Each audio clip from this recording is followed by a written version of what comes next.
आप सभी को जय श्री कृष्णा, राधे राधे। आप सब कैसे हैं? आशा करती हूँ आप सब अच्छे होंगे। हमारे चैनल में आप सभी का स्वागत है। हम आप लोग को एक सोहर उठाने गीत सुनाने जा रहे हैं। ये गीत आप लोग को कैसा लगा कमेंट बॉक्स में ज़रूर बताइएगा। अगर पसंद आए तो हमारे चैनल को शेयर सब्सक्राइब लाइक ज़रूर करिएगा। अपना प्यार दुलार आशीर्वाद का हम पर बनाए रखिएगा।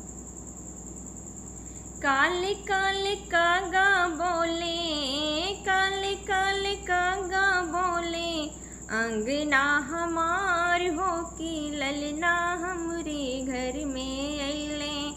बन के बाहर हो कि ललना हमरे घर में अइले।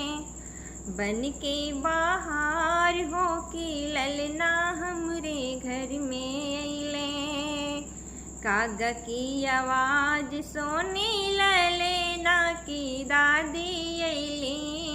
कागा की आवाज सोनी ललना की दादी अइली।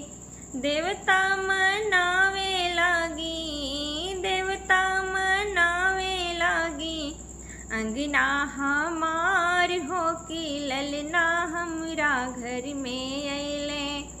बन के बाहर हो कि ललना हमरा घर में अइले। बन के बाहर हो कि ललना हमरा घर में अइले। काले काले कागा बोले, काले काले कागा बोले, अंगना हमार हो कि ललना हमरे घर में अइले। बन के बाहर हो कि ललना हमरा घर में अइले। बन के बाहर हो कि ललना हमरा घर में अइले। कागा की आवाज सोनी ललना की ताई अइली। कागा की आवाज सोनी ललना की ताई अइली। पिपरी पिसावन लागी, पिपरी पिसावन लागी, अंगना हमार हो कि ललना हमरा घर में अइले। बन के बाहर हो कि ललना हमरा घर में अइले। बन के बाहर हो कि ललना हमरा घर में अइले।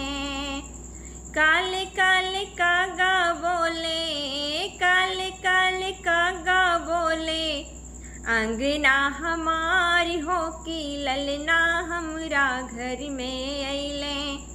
बन के बाहर हो कि ललना हमरा घर में अइले। बन के बाहर हो कि ललना हमरा घर में अइले। कागा की आवाज सोनी ललना की बुआ अइली। कागा की आवाज सोनी ललना की बुआ अइली। कजरा लगावन लागी, कजरा लगावन लागी, अंगना हमार हो कि ललना हमरा घर में अइले। बन के बाहर हो कि ललना हमरा घर में अइले। बन के बाहर हो कि ललना हमरा घर में अइले। काला काला कागा बोले, काले काले कागा बोले, अंगना हमार हो कि ललना हमरा घर में अइले। हो कि ललना हमरा घर में अइले।